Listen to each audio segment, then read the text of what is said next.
Chinatown, New York City, a tourist mecca and seemingly impenetrable community.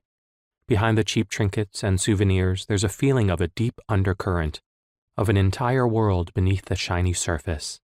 But the language barrier, obscure customs, and a deep distrust of outsiders make it nearly impossible to comprehend. Enter Peter Chin.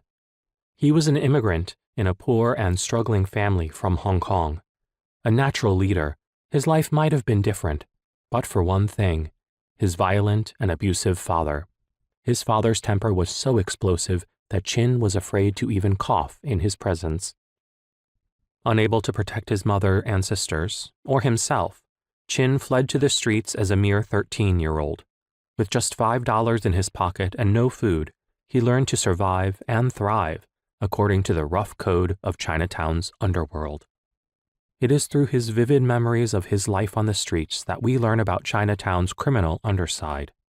He and co-author Everett De Morier lift the veil on the secret world of Chinese organized crime.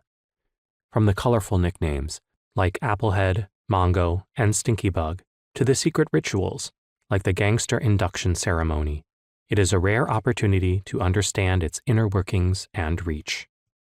It's not easy to get gangsters to talk. After all, they live by a code of silence. They rarely talk about their lives to civilians, much less writers. De Morier showed resourcefulness and tenacity in getting Chin to tell his story. He credits Mike Moy, a retired Chinese cop, for opening the door for him and persuading Chin to talk. Moy didn't care about money or credit. He cared about preserving history. This book does just that. Anyone who thinks criminals don't follow the news coverage about them is dead wrong. They follow it avidly. That's how Chin's gang came by their name. A newspaper reporter had written a story about their crimes and concluded with a bit of a poetic flourish. They came in like a shadow and left without a trace, like a ghost shadow. The gang loved it. From then on, they called themselves the Ghost Shadows. As Kid Jai, the name he was called in a sign of respect, Chin built the Ghost Shadows into the most powerful gang in Chinatown. He traveled the world and dealt with all levels of people. There were trips to San Francisco, Toronto, and Hong Kong. He negotiated business deals with millionaires and once persuaded kidnappers to release a terrified movie star a rival gang was holding hostage. Chin's power and influence extended far beyond the confines of Chinatown.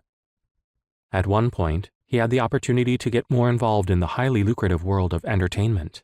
Initially, it seemed like a good opportunity, but he found the stars and their entourages too demanding and needy.